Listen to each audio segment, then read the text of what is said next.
Las opiniones expresadas en este programa son responsabilidad de quienes las emiten y no reflejan la posición del canal del Congreso.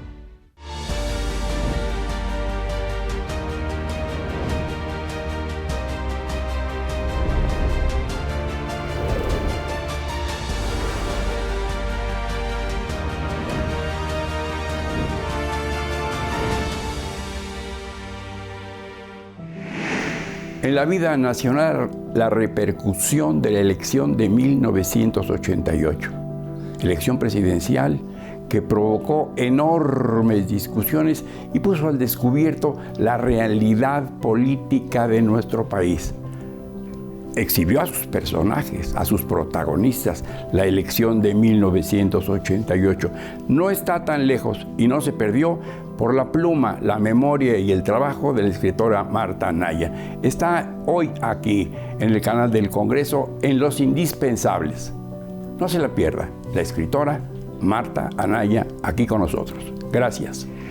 Hay quienes narran la noticia, pero Marta Anaya ha convertido sus crónicas y columnas en una ventana para comprender nuestro presente. Periodista, escritora y analista política, inició su labor periodística en Excelsior. A lo largo de su trayectoria, ha formado parte de los medios de comunicación más importantes del país. Autora de 1988, el año que cayó el sistema, ha hecho de la investigación y la crónica herramientas para comprender el poder y a sus protagonistas. Reconocida con el Premio Nacional de Periodismo y otros importantes galardones, Marta Anaya nos demuestra que el periodismo no solo informa, también preserva la memoria, cuestiona al poder y fortalece la vida democrática. Uno de los acontecimientos que más ha calado en la memoria colectiva de este país ocurrió el día 6 de julio de 1988. Quizá la mera mención de la fecha le obligue a usted a preguntarse ¿y qué habrá ocurrido ese día?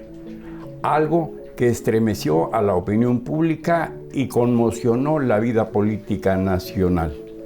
Ese día, los mexicanos fueron a las urnas para elegir un presidente de la República. Entre varios candidatos, el ingeniero Cuauhtémoc Cárdenas Solórzano, el ingeniero Manuel Cloutier, el licenciado Carlos Salinas de Gortari, candidatos a la presidencia de la República por sus respectivos partidos políticos. Acontecimiento que ya los mayores de 21 años habían conocido años atrás, ya con la ciudadanía, que se podía votar y que llegaban a la urna a depositar su voluntad política, eligiendo a este o aquel del abanico de los que he mencionado. Nadie imaginó que ese día, 6 de julio de 1988, ocurrirían sucesos que a lo mejor todavía no cicatrizan en la memoria ni en la vida política de México. ¿Por qué lo recordamos? ¿Cómo lo recordamos? Pues con quien los vivió. Claro, no estamos con ninguno de los participantes, de los aspirantes a la presidencia que ya cité, sino con alguien que puede recordar cómo se vio, cómo lo presenció, para poder narrarlo, para poder contarlo, para poder transmitirlo a grandes masas lectoras de periódicos en aquel momento y luego consagrarlo en una obra definitiva con aquella frase que ahí ha quedado para siempre: se cayó el sistema. Una mujer, una reportera notable, una mujer de gran vocación, de gran decisión y presencia de ánimo, como se verá. Marta Anaya, en el periódico Excelsior, del que fue jefa de información, brillante reportera aquí en el mundo, y le tocaron cosas tan terribles como Panamá, la invasión norteamericana y la caída de Noriega. En fin, ¿por qué es importante y cómo se vivió? ¿Con qué ojos se recuerda ese 6 de julio de 1988. Por ello es que aquí, en el canal del Congreso, invité a la escritora Marta Anaya, que venga desde su natal Guadalajara a contarnos cómo vivió ese. Bienvenida aquí al canal del Congreso, estimada Marta Anaya. Gracias, Miguel.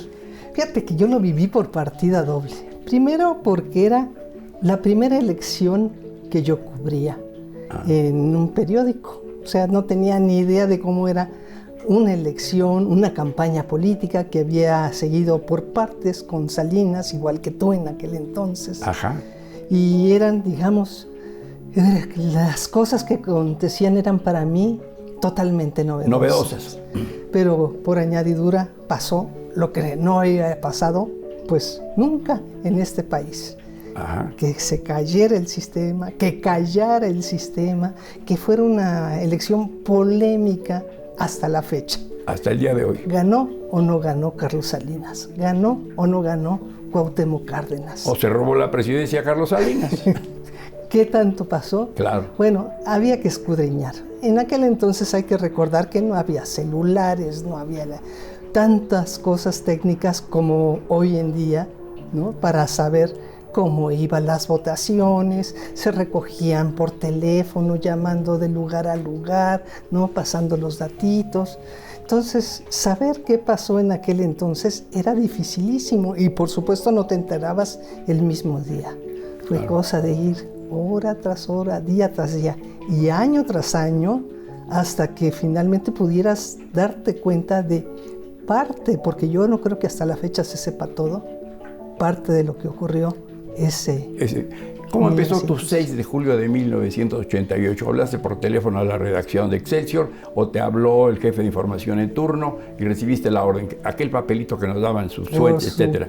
¿Cómo lo recuerdas? De por hecho, favor, Marta? Estaba Luis de Cervantes al frente en la redacción, era el jefe de información, y yo tenía seguimiento, ¿verdad?, tanto en el periódico, una especie de guardia. Yo era novata prácticamente. Pero ya habías cubierto parte de la campaña, creo que en La Laguna estuviste con Salinas. Había estado con Salinas, pero había sido complicado la campaña con Salinas. Realmente yo veía que pues, él era un hombre que hacía todo por jalar gente, pero que no le iba nada bien. Entonces mis crónicas pues lo que evidenciaban era a veces los estadios vacíos, las broncas con Salinas, la gente que no acudía a sus mítines y eso llevó pues a una especie de confrontación y a una sensación de que pues algo no estaba funcionando. El propio Salinas me decía, oye, ¿por qué te portas así conmigo? Ha llegado, ¿no?, el candidato a inquirir. ¿No? Y yo sé, pues, ¿qué hago? ¿No? Y mira que él era un seductor en el mejor sentido de la palabra. Atractivo, ¿no? Atractivo, personalidad. Se portaba muy bien, ¿qué necesitas? ¿Qué quieres? Educado, todo, fino, sin ni hablar, sí. Y entonces yo me sentía peor, porque además era mi primera campaña. Entonces llegó el momento en que yo le pedí a Regino Díaz Redondo, director entonces de Excelsior, pues que me sacara de la campaña y que yo cubría algunas otras cosas por mientras, porque empecé a sentirme mal de tanto estarle, ahora sí que pegue y pegue, un día sí y otro también, ¿no? Ajá. Y no era por mi gusto, sino porque pues las cosas no salían bien en la campaña. Claro, innegables. Entonces, bueno, yo me alejé un poco. Entonces ese día de la elección, yo desde luego no iba a cubrir a Salinas, quedaba clarísimo, ¿no? Pero estando ahí en el periódico con una especie de guardia, resulta que por ahí de las 6 de la tarde me llaman amigos que tenía ahí, sí, muchos en el medio político, para decirme, se va a poner fuerte la cosa, vete a Gobernación, ahí vas a ver todo.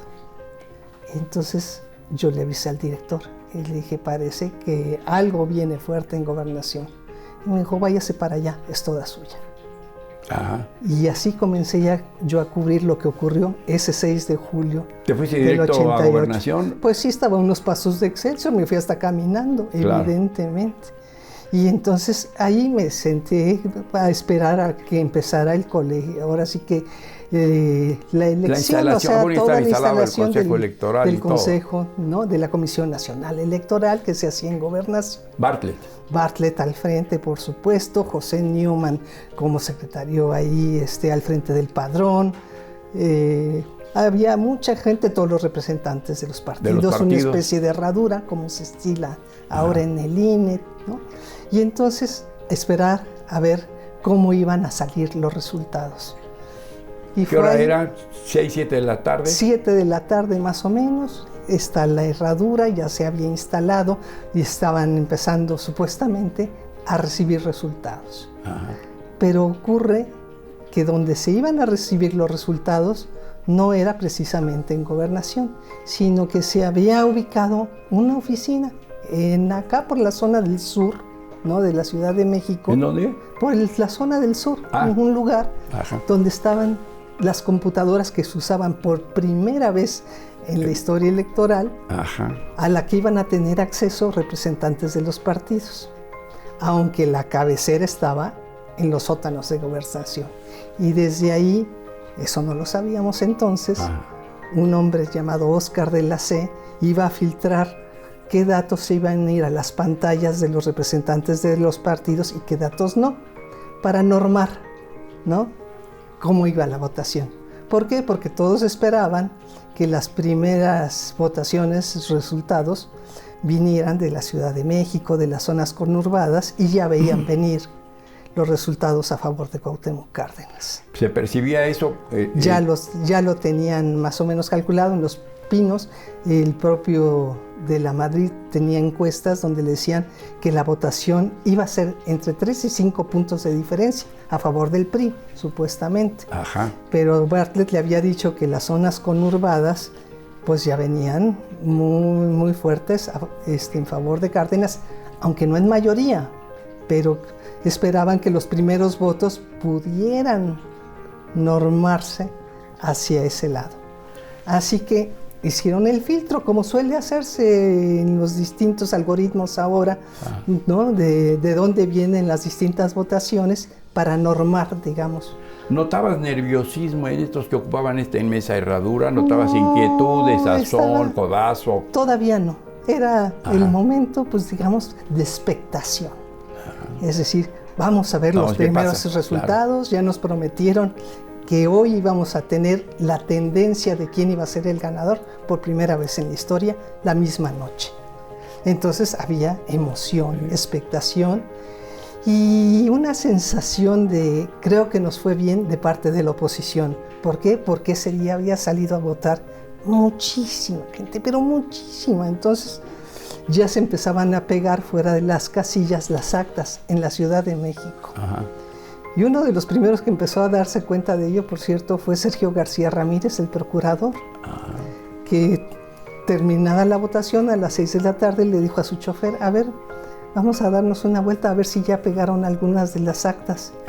Y empieza a ver, ¿no?, en distintos lados, sí, y todas a favor de Cuauhtémoc Cárdenas, incluida la del propio Salinas, su casilla. Sí. ¿No? Todas. Donde había votado el propio Salinas. Entonces, bueno, eso se empieza a filtrar, se empieza a conocer en la posición, pues, ¡wow! Y mientras tanto, en esa zona sur, en esa oficinita donde habían puesto las pantallas en las que iban a tener acceso los distintos representantes de los partidos, los técnicos, ¿no? Pues decían: oye, ¿por qué están apagadas? No fluía ninguna información. No había, ¿no? Y entonces, pues los técnicos decían: pues es que no nos llega nada, algo está pasando. Y entonces aquellos, pues los empiezan a presionar de que a ver qué está pasando. Y pues aquellos técnicos, a fin de cuentas, no políticos. ¿Eran todavía tarjeta perforada? Sí, de tarjeta, exactamente. Pues efectivamente se meten, pero a la de la central, a la de Gobernación. Uno de ellos, y empiezan a salir los resultados tal cual, sin haber sido filtrados por Óscar de la C en Gobernación. Y entonces empiezan a ver los triunfos de Cuauhtémoc Cárdenas, sobre todo aquí en Ciudad de México, en Morelos, en Michoacán, algunos del PAN. Y entonces, de repente, cerca de las 8 de la noche, se apagan las computadoras. ¡Tras! Totalmente. ¿Ustedes estaban frente a las computadoras? No, nosotros no, estábamos en Gobernación, en aquel Salón Revolución de la Herradura, ¿verdad? Comentando que ya se había abierto la jornada electoral, que había habido un montón de gente votando y cosas por el estilo. O sea, nosotros no estábamos enteradas de nada. Quien estaba enterado de eso era Newman, que estaba recibiendo informes desde ese salón acá en el sur de la Ciudad de México, diciendo: pues fíjate lo que está pasando con las computadoras, que tal y cual, hasta que se apagan. Y entonces todos deciden ir hacia Gobernación a decir ¿qué está pasando? Que se cayó que se cayó el sistema, ¿no? Los y candidatos. esto es 8 de la noche, ¿no? Los representantes de los partidos que estaban en esa salita van al Salón Revolución de Gobernación a decir: señores, se cayó el sistema. Ahí estaban Diego Fernández de Ceballos, por supuesto, gente, Jorge Alcocer, Bernardo Batis, gente de ese estilo, ¿no? Puros representantes de partido, no los candidatos. Llegan ellos a decir: señores, se apagaron todas las computadoras y nosotros íbamos ganando, nos van a hacer fraude. Eso es lo que se está viviendo en Gobernación. Mientras tanto, afuera sucedían otras cosas. ¿Y cómo las captabas? ¿Cómo llegaban? ¿O me voy al periódico, regreso, hablo con Regino? No, todo era por teléfono en un momento dado. ¿Por qué? Porque de repente, estando yo en Gobernación, realmente es cuando me entero de que van a llegar también los candidatos. Los candidatos de oposición. Estando ahí en Gobernación, 8 de la noche, nos dicen: vienen los candidatos para acá.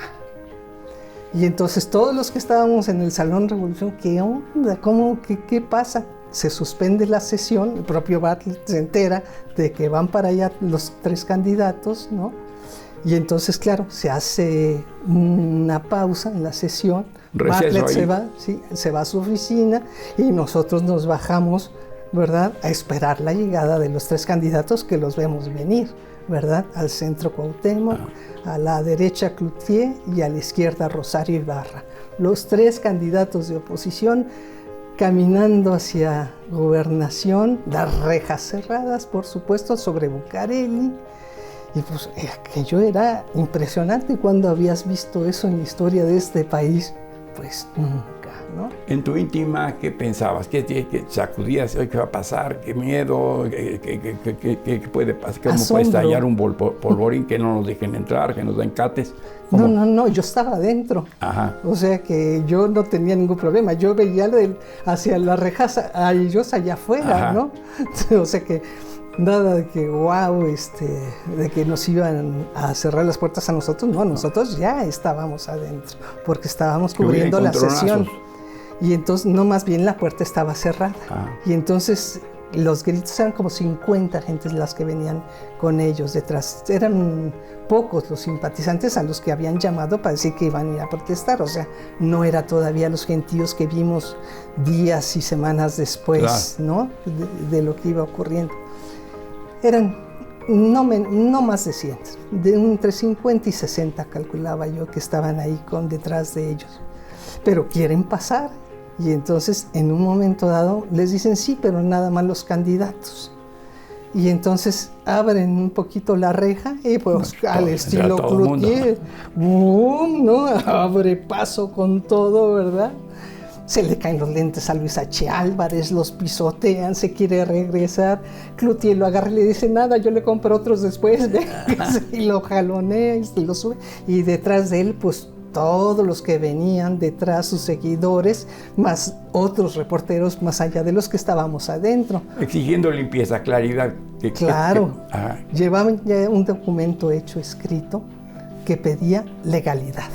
Además fue muy curioso porque suben en tropel todos, los 3 candidatos llegan al Paraninfo de la Secretaría de Gobernación, se sube a una banca Cuauhtémoc y les pide a Rosario y a Cloutier que se suban también. Y ellos empiezan: no, súbete tú, no, que tú, no, yo, ¿por qué no? Hasta que finalmente se suben y Rosario Ibarra lee lo que se llama el documento de la legalidad, pidiendo limpieza en la elección porque ellos saben que fue sucia y ha habido fraude. Ya después nos enteraríamos por qué no se quisieron subir, porque cuando se baja le dice Cloutier: oiga, doña Rosario, ¿por qué no se quería usted subir a la banca? Y él le dice: porque no sabía si lo iba a aguantar. Y nos íbamos 2, 3. O sea, se daban anécdotas en medio de una cosa que con el tiempo veríamos que fue histórica, impresionante, que tenía un peso político que no alcanzábamos a dimensionar en ese instante, más allá de que decías: esto nunca lo había vivido, ¿no? Pero por añadidura, para mí era mi primera elección, pues ahora sí que decía yo, todo era impresionante. Fresco, nuevo, novedoso y de buena fe, ¿no? sí, No había o sea, ninguna dices, inclinación. ¿Qué hay? ¿Qué pasa aquí, no? ¿Y el periódico qué te decía? Muy bien hecho, sígale No, por ahí. todavía, usted nada más siga avisando, siga avisando. Y yo pues me iba a un telefonito, pues no tenía Sí, celulares, no. nada por el estilo, nada más síganos avisando. Y sí, me prestaban una oficina ahí mismo en Gobernación y pues yo agarraba, marcaba el teléfono, el director pues, pedía directamente información. ¿No? Que no le gustaba cruzar, dijo, a mí directo qué está pasando, y va, ¿no? Y a estarle informando lo que iba ocurriendo cuando ella era ya muy importante, ¿no? Se va a reanudar la sesión por ahí de las 11 de la noche, aparece ya ese Bartlett duro, ¿no? Con la mano siempre aquí o los índices golpeando sobre la mesa, diciendo cómo es posible que hayan llegado aquí con un documento ya escrito, pergeñado, tan bien hecho, cuando apenas si daban 2 horas del cierre de las casillas. Empieza a tratar de voltear todo. Ustedes ya traían todo arreglado. Sí, por supuesto. Claro. Que por supuesto se habían reunido desde antes, ¿eh? De hecho, quien le habla a Ramón Alberto Garza Esclutier a Monterrey y le pregunta, oye, ¿qué pasaría si nos reunimos los 3 candidatos y vamos a Gobernación? Y eso se lo pregunta como a las 4 o 5 de la tarde. ¿No? Y el otro le dice, pues Ramón Alberto le dice, oye, pues sería la de 8, por supuesto. Y ahí empiezan a organizar que se vayan sus representantes a hablar con Cárdenas y con Rosario para hacer el encuentro a las 6 de la tarde en casa de Luis H. Álvarez para hacer el documento y salir juntos hacia Gobernación. O sea, todo se cocinó con tiempo. Pero tú dices, es que desde antes pensaban que iba a haber fraude. No, lo que pasa es que todo se empieza a saber, tú sabes, en una elección, y ahora lo sabemos, pues entre la 1 y las 3 de la tarde ya tienes una idea de lo que va a pasar. ¿Por qué? Porque los gobernadores ya tienen reportes de cómo está la votación, de cómo van las cosas, tienen una tendencia, y lo mismo pasaba en aquel entonces. Si no a la 1 de la tarde, por ahí de las 3, 4 de la tarde, ya se empezaron a dar cuenta de que las cosas venían mal. ¿Qué había germinado? ¿Qué simiente había dado para que ocurriera tal votación como nos has descrito, que muchísimas personas de oposición se hubieran animado a salir a dejar su voto? ¿Qué se fermentaba ya que les estuvieran hartos, cansados, fatigados o deseosos de un cambio? A ver, tú. Había llegado a la presidencia, recordemos, lo que se llamó los tecnócratas, es decir, Miguel de la Madrid Hurtado, que había llegado pues después de una época muy difícil en las que la economía se había ido hacia abajo. A pique. ¿No? Y entonces cuando él llega, que son los tecnócratas para rescatar la economía, pues fueron épocas bien difíciles. Fue en los años de, ahora sí que apretarse el cinturón, como decía de la Madrid, los tiempos de austeridad, la renovación moral de la sociedad. Claro. En fin, fueron 6 años como muy duros, muy difíciles. Y cuando van a elegir al nuevo candidato, pues se van por otro tecnócrata, que es Carlos Salinas, y la clase política pues ya enfurece. La clase política, es decir, los dinosaurios y los que no eran tan dinosaurios, simplemente clase política como los Bartlett y compañía. Y toda la gente priista clásica que era parte del sistema, que eran las que llevaban los recuentos de las votaciones, los que iban a las casillas y demás. Y con esta nueva tecnocracia que se pone a hacer la campaña y dizque a darles órdenes a los muchachos que iban a poner casillas y iban a hacer los recuentos y a minimizarlos, pues los otros se enfurecen.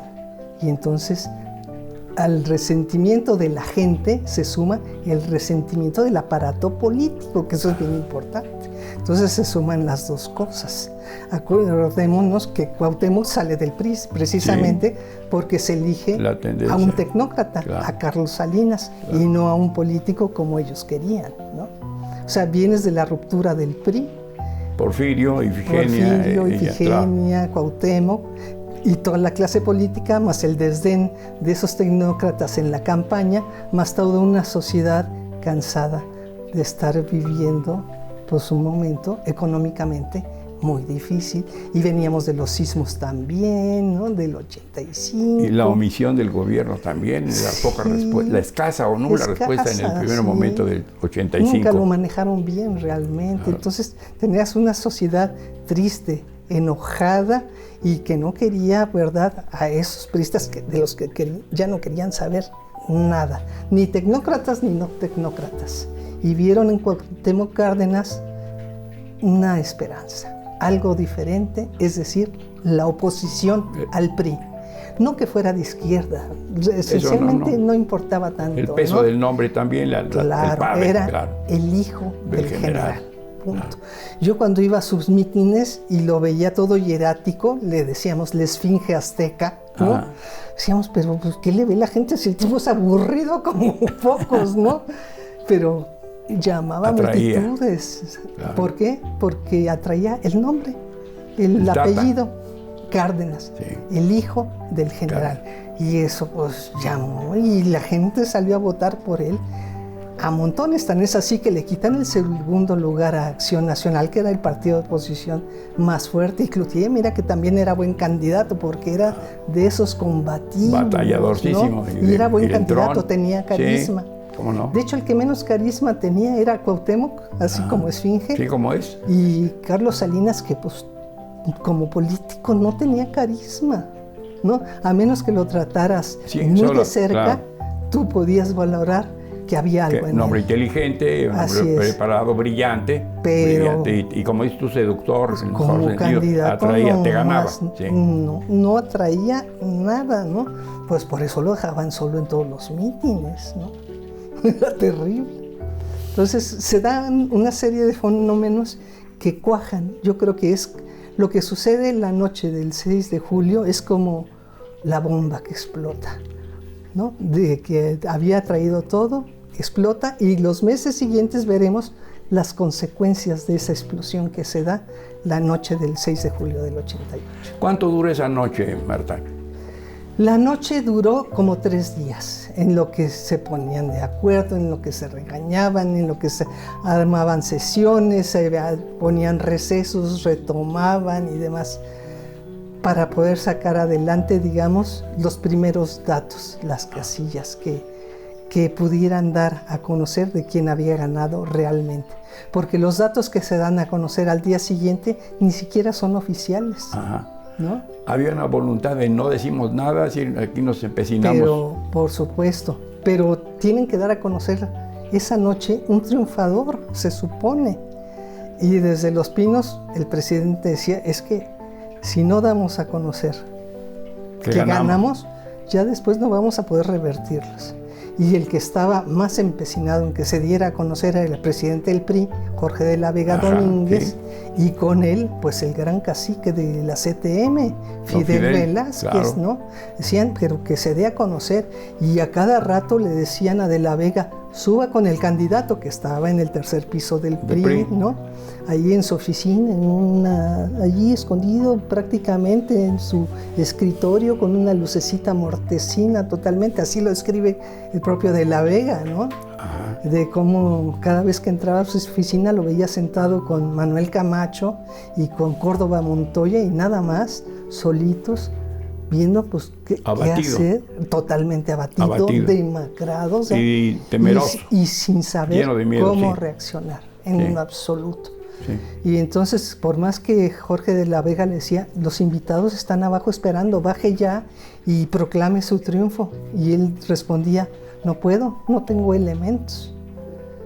Y entonces, hasta por ahí de las 11:30, 12 de la noche, dijo, yo no voy a salir hasta que la Comisión Nacional Electoral, es decir, Gobernación, ahí, declare que yo soy el triunfador, como decía la ley que tendría que ser, ¿no? Pero en Gobernación, pues no había manera de dar los números porque los que llegaban eran a favor de Cárdenas. Y los personajes que has descrito, Bartlett, de la C, Newman. Y los priistas. Murillo Karam. Entre otros. qué gestos, qué No, actitudes. ellos estaban demacrados, o sea, los veías y además procuraban esconderse, no ver a la gente, ¿no? O sea, te digo, ahorita, ¿qué hacemos?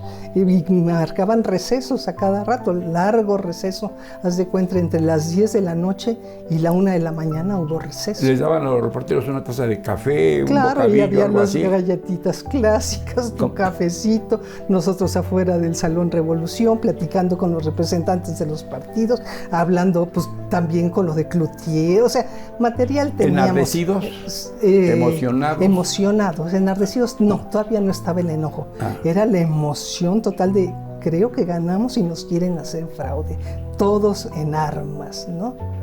Más bien era una emoción fuerte. Vuelvo a la contrastaba, reportera, tú sí. decías, y de todo esto, ¿dónde está la miga de la información? ¿Qué es lo que tengo que contar? Pues, ¿de qué tenías que contar? Pues primero que nada que estaban los 3 candidatos de oposición que habían ido a protestar y a señalar que había fraude. Esa era una porque no es lo mismo supernota, llegar a la redacción, poner pero tus- yo las dictaba. O sea, ni siquiera me sentaba a escribir. O sea, yo dictaba. Ya sabes que era clásico en Excelsior. Sí. Usted dicte para la Extra y dicte para Excelsior y tacata. Las Y al ediciones. bueno la hacías en la mente y Sí, ahí claro, te va. ahí van. Y esto, y así era primer párrafo, punto aparte, coma. Yo no sé cómo redactábamos Sí, así, no, pero sí. era una Y bien hecho, disciplina ahí están. extraordinaria, ¿no? Ahí están las Ahí hemerotecas, están, claro. así es. Y entonces esa fue una de las notas que mandé por sí solas sueltas. Otra, obviamente, de la caída del sistema, de cómo habían llegado los representantes a decir que no había datos y se había caído el sistema, ¿no?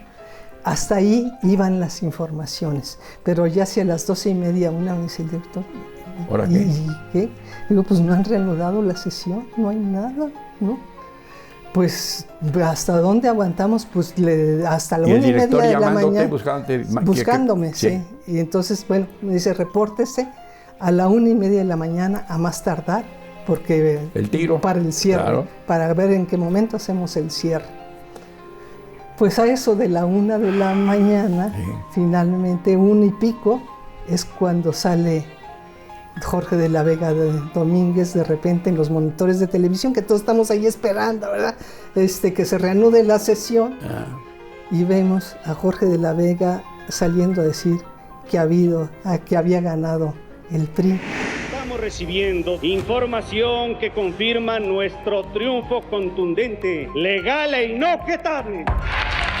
Una prueba contundente de lo que es el fraude. Hay confusión. Cuando Colosio fallece, es el gran quiebre del PRI.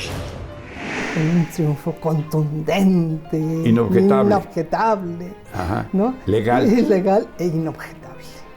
Y todos así, pero ¿cómo? Entonces ahí sí se armó la gritería de todos los de oposición, los priistas no sabían ni qué decir, así de nosotros no sabemos nada, ¿verdad?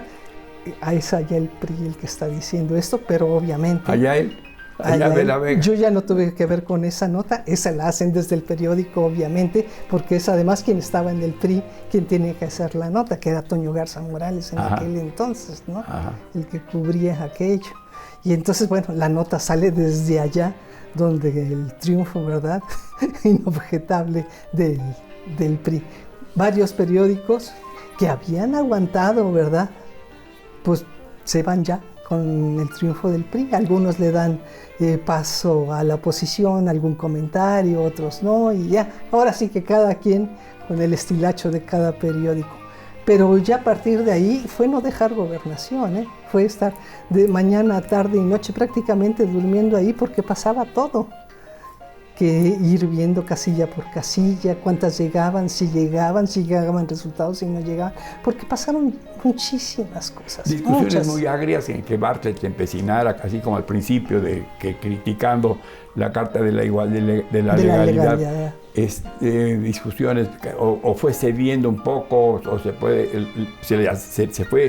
metiendo en un callejón sin salida también la situación. Claro, era bien complicado para Bartlett, aunque muchos decían que Bartlett jugaba doble porque finalmente era el candidato perdedor, eso no hay que perderlo de vista, ¿no? Entonces, unos decían que le estaba jugando las contras a Salinas y que se la estaba poniendo difícil, a como diera lugar, que él además iba a seguir la legalidad y no iba a dar a conocer cifras hasta que no tuviera todas, ahora sí que todos los datos en la mano. Ajá. Y estuvo jugando con ese juego de no se preocupen, es una cosa del PRI, nosotros nos vamos por la legalidad y los otros representantes de los partidos, claro, pues a ver si es cierto, porque no te creemos y no sé cuánto. Y Bartlett como si nada, Bartlett era cara dura. No, y sangre fría, sí, ¿no? Sí, la verdad sabía contenerse y que daba manotazos de autoridad y pegaba el secretario de Gobernación pesaba mucho. Claro, pesaba muchísimo un secretario de Gobernación, ¿no? Claro. Sí, entonces sí había secretario de Gobernación, había secretario no como ahora. No, pero desde hace mucho. No, era otra cosa. Entonces, bueno, pues a escuchar a ver si era cierto que el secretario de Gobernación, efectivamente, pues se iba por el lado de la legalidad. Pero lo cierto es que por debajo del agua todos estaban negociando. El problema es que los priistas no habían esperado ese escenario, no había plan B. O sea, cuando se da esa que yo mencionaba, que a las 3 de la tarde se dan cuenta los gobernadores de que las cosas vienen mal, entonces les piden a sus operadores que se vayan de inmediato a todas las casillas que puedan, que lleven gente, que quemen boletas, que roben urnas, embaracen, que hagan todas las locuras habidas y por haber para tratar de arreglar la elección. Pero dejan huellas por todos lados. Aquello es un caos y un desastre, obviamente. Un desastre que veríamos días después en el colegio electoral en la Cámara de Diputados. Estoy en receso, decreté un receso hasta que se restablezca el orden. Ya en otra dimensión sí, y todo. Sí. Una hija de familia, una muchacha de familia distinguida de Guadalajara, tu mami te hablaba por teléfono, te decía, ¿cómo estás? Cuídate mucho, ¿qué pasa? Digo, porque todo eso vive un reportero, que tiene una mamá, tiene papá, hermanos o hijos, ¿cómo era? No, me decía, hija, ¿qué haces en eso, metida ahí? Por Dios, ¿qué tienes tú que estar haciendo ahí? Yo le decía, no te preocupes, mamá, no te preocupes, está buenísimo. Yo estaba viviendo lo que nunca en mi vida, claro, que era extraordinario. Claro. Y que de hecho casi ni hablaba a mi casa, porque me la pasaba allá, entonces claro, apenas si me reportaba, ¿no? Y entonces, continúa. Entonces, ¿qué pasa ahí en Gobernación? Pues empieza el rejuego, ¿no? Entre el gobierno, Bartlett ahí haciendo un poco de no pasa nada, pero sea como sea, Salinas se tiene que declarar triunfador. Y lo hacía al día siguiente, haciendo algunas concesiones. En su discurso por primera vez sale la historia de que no hay carro completo, ¿no? De que las cosas han cambiado. Él cuenta en sus memorias que hubiera querido reconocer ese día que habían perdido el Distrito Federal, Morelos y Michoacán. Pero que los priistas viejos, encabezados por Fidel Velázquez y compañía, se le fueron encima y le dijeron, no nos reconoces ninguna derrota. Entonces, ¿qué hacen? Pues Salinas, a través de Manuel Camacho Solís, le filtra a los corresponsales extranjeros que efectivamente se han perdido 3 estados, 2 senadurías y demás, para tratar de contener a los priistas y que la oposición a la vez pues no se te levantara. O sea, tenías que jugar con todas las fuerzas al mismo tiempo. Pero para entonces, ¿qué? Una semana después ya tenías el Zócalo atiborrado de protestas. O sea, primero Cloutier, que empieza a perseguir a Miguel de la Madrid.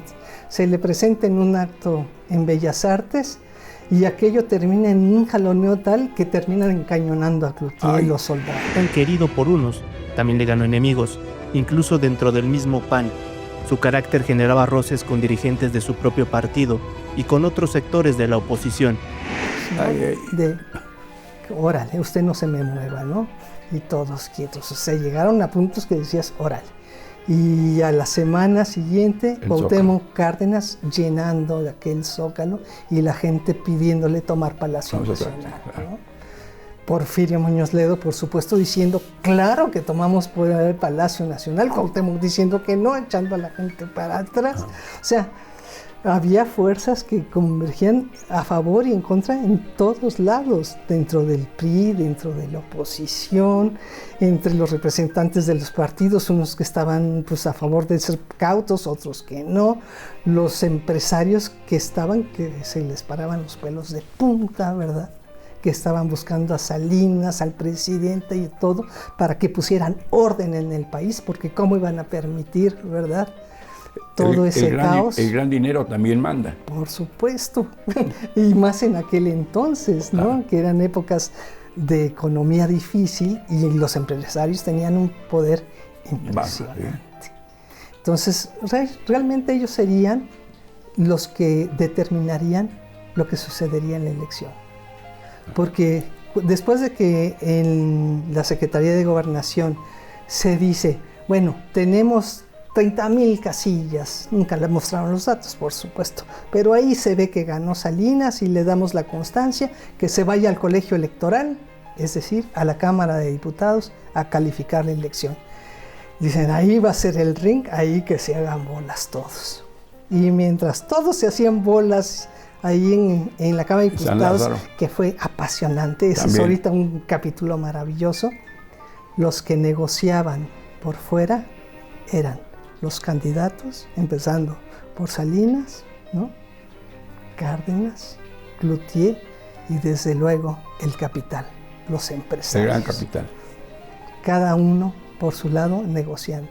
Cuauhtémoc sí se sienta con Carlos Salinas, que lo supimos muchos años después en un libro que da a conocer Castañeda, en La herencia.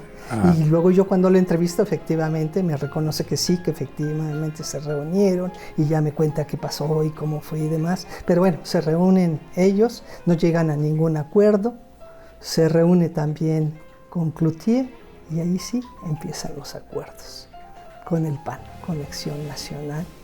Y se llega a firmar un pacto que se sella un día antes de que termine el colegio electoral. Mientras en el colegio electoral, en la Cámara de Diputados, las sesiones son de locura, hay infartados, hay costales llenos de boletas quemadas y demás. En casa de Juan Sánchez Navarro, el gran empresario, se sella el pacto para darle el triunfo a Salinas y no apoyar a Cuauhtémoc Cárdenas, a cambio de varias cosas. ¿A cambio de? 5 cosas. Una, un cambio en las cuestiones electorales, es decir, la creación de un nuevo instituto, ¿no?, que ya no se hagan ya las cosas en gobernación, sino que sea un órgano independiente, que luego sería el IFE, claro, ¿no?, el que haga la elección con un nuevo padrón. Número 2, que se abra el campo, lo que había llevado pues a muchos a estar en contra del ejido, que se privatice de el ejido, adiós al ejido. Tercero, que la banca regrese a manos privadas, por supuesto, que era lo que había llevado a Cloutier prácticamente, ¿verdad?, a convertirse en candidato. El cuarto, el reconocimiento al Vaticano, la reanudación de las relaciones con el Vaticano, reconocimiento a las iglesias, ponen ellos, de todas, pero digamos que lo central era restablecer relaciones con el Vaticano. Una de esas 4 son las esenciales. Había una quinta que ya me he de acordar ahorita, pero ese es el gran pacto que es, la de la Comisión Nacional de Derechos Humanos, es la quinta. Alguien que defendiera a la ciudadanía, porque se sentían todos abusados del gobierno, ¿no? Es la creación de una comisión que sería la CNDH, más tarde también. Todo se hace en épocas de Salinas. Y recordemos, les cumple, por supuesto que les cumple en todo, ¿no? Y el reconocimiento de triunfos, por supuesto, claro, o arreglos. Depende de cómo lo quieras ver, más las venganzas de Salinas que se dieron el primer año con todos aquellos que perdieron la elección en sus estados, que fue guillotina de gobernadores. Michoacán. Sí, Baja California, por supuesto, Yucatán, Morelos. No, sí, fueron, ya sabes, una detrás de otra. Pero la Cámara.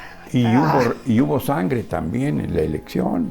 Obando y los que Obando y Gil. San Ciprián. Sí, la noche anterior a la elección, terrible. Que eran los que llevaban, digamos, todo el muestreo de cómo iba a ser la elección, de cómo recibir los datos y todo.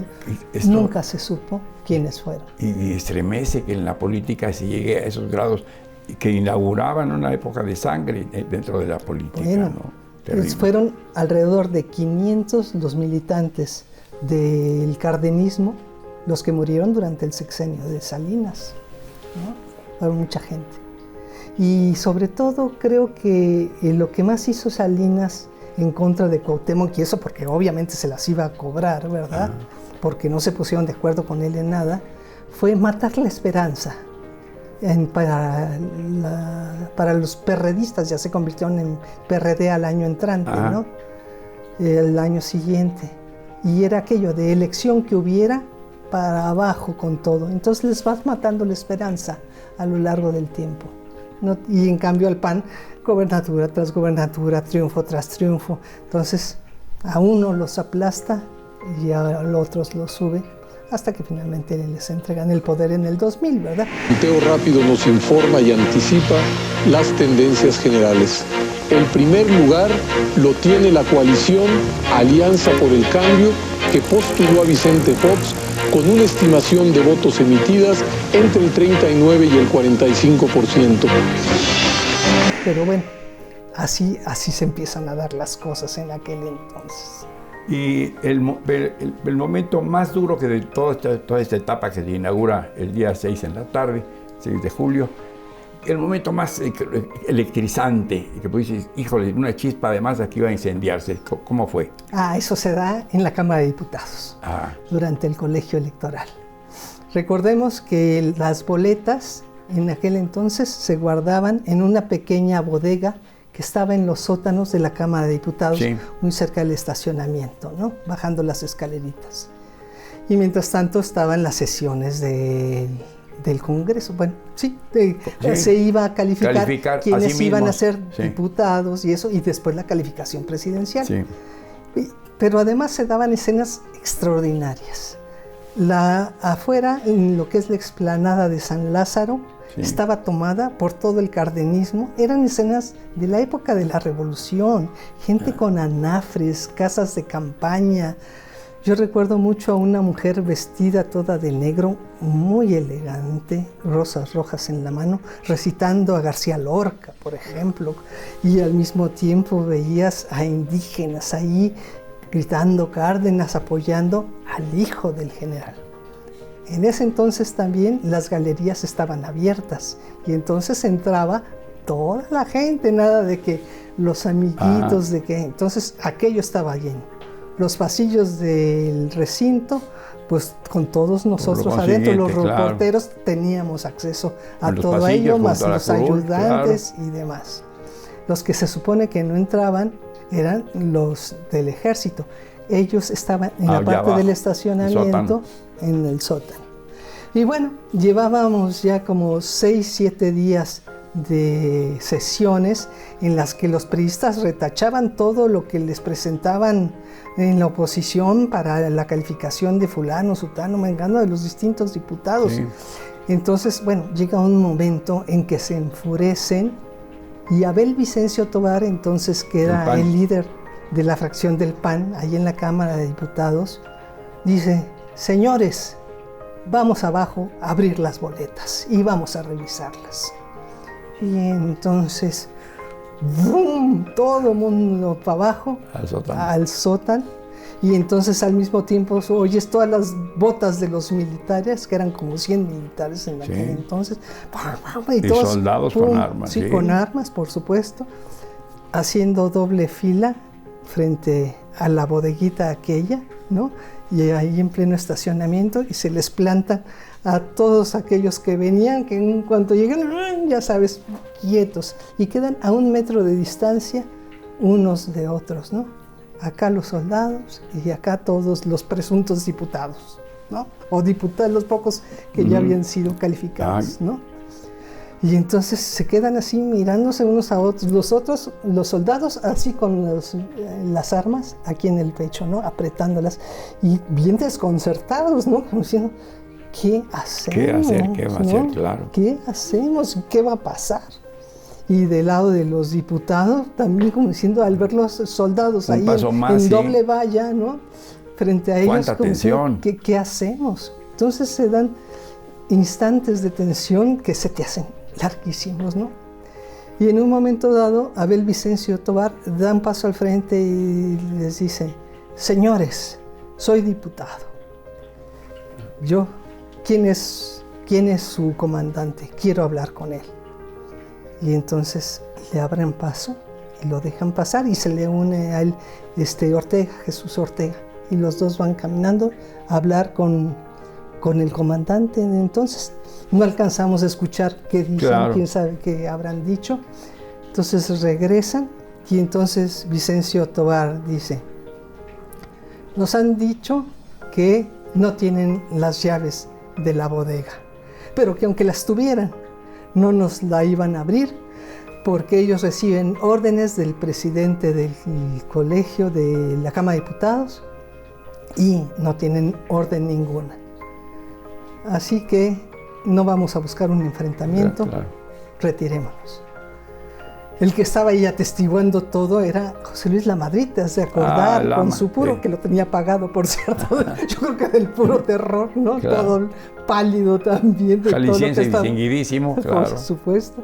Y entonces como diciendo, ¿qué va a pasar, muchachos? Por favor, ya váyanse, órale, todos para arriba.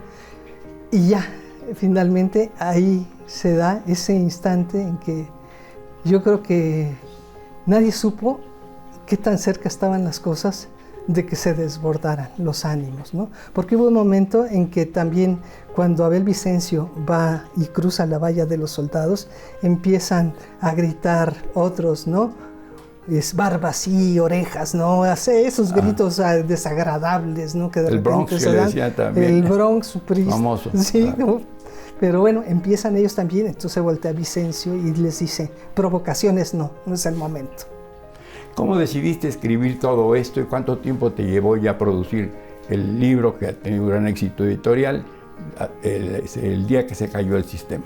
Mira, yo de todo esto me vine a enterar años después. O sea, porque en aquel entonces, ¿tú crees que yo me iba a enterar de cómo fueron las negociaciones, lo que pasó? 20 años después que me puse a reportear con los viejos actores, porque sí conocía, por supuesto, claro. Fue cuando empezaron a contarme todo lo que había realmente ocurrido en ese 88. De suerte que toda esa experiencia no se perdió. Bueno, pues por lo menos parte. Porque yo estoy consciente de que hubo muchas cosas que no se conocieron. Por ejemplo, yo le pedí a Camacho, obviamente, que fue uno de los actores principales en todas las negociaciones, sí. La entrevista, y me dijo, no te voy a decir nada. ¿Por qué? Porque mi función es ser negociador.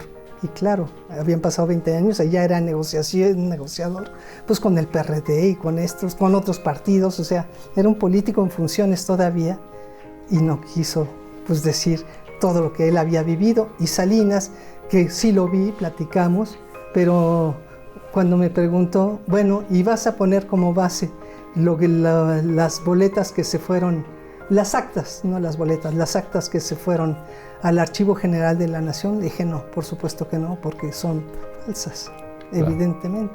Porque las boletas, recordarás que se quemaron. Nadie podría beneficiarse con escudriñar papeles que nada dicen y menos significan.